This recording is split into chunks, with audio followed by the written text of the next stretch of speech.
2006, we started with some other colleagues from the Association for Historical Dialogue and Research to work for the production of some educational material about the city of Nicosia. And back then we realized that we didn't know enough about Nicosia, and we didn't appreciate Nicosia as much as we should. So this research on Nicosia helped us understand the complexities of the city. We understood better about the life of the communities in the city, their interaction, their conflicts, and also the transformation of their relationships over the course of the years. And in a way, it opened up possibilities of imagining their relationship in the future. In 2009, the AHTR published a series of booklets about the city of Nicosia. The title is Nicosia is Calling. And this is a booklet that children will have with them when they're actually walking into the city, so they can familiarize themselves with it and familiarize more importantly with the multicultural past of the city and the very rich architectural heritage of the city. AHTR was also doing historical walks, again to make people walk in the city and know the places and the beauty of the city. The booklet that AHTR published back in 2009, the AHTR decided to develop this thing and make it an online children's game.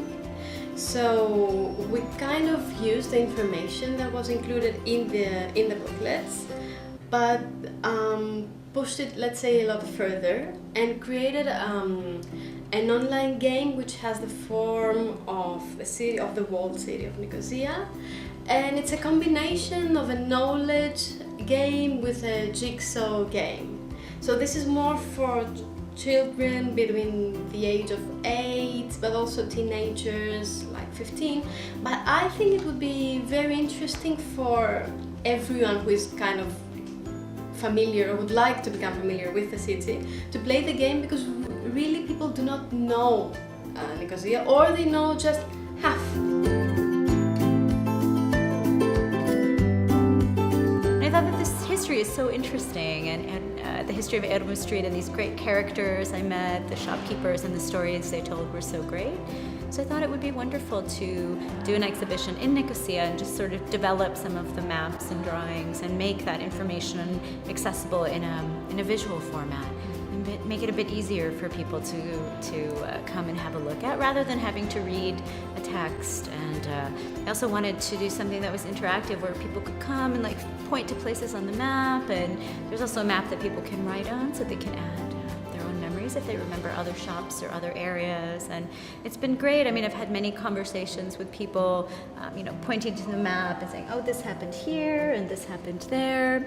And it seems like a really nice format also for continuing to collect more information about the city. This really is a part of the city that's really lost in terms of historical documentation and records. I mean, there's property registers and records on both sides of the city. There's things that haven't been documented for years, so it was difficult to sort of begin to put those pieces together, but also was really enjoyable. And then once I found these shopkeepers that I spoke to, it was really a lot of fun as well, and a great process of discovery.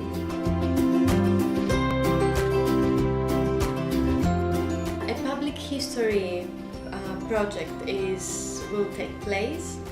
The idea of this project, which is called Nicosia, the history of a shared and contested city, is to highlight through a series of online maps the past of the city from the late 19th century until 2004. The idea is to give more information about the city, to create, let's say, a more holistic narrative where all the narratives of the community will be inserted. And at the same time, it's a tool for reconciliation, because people will be invited to engage into an active listening and reflecting on the other side's view about the history of Nicosia and implicitly of Cyprus. It comes that every time we find an answer, some new questions pop up. So again, it's like an endless quest, finding more or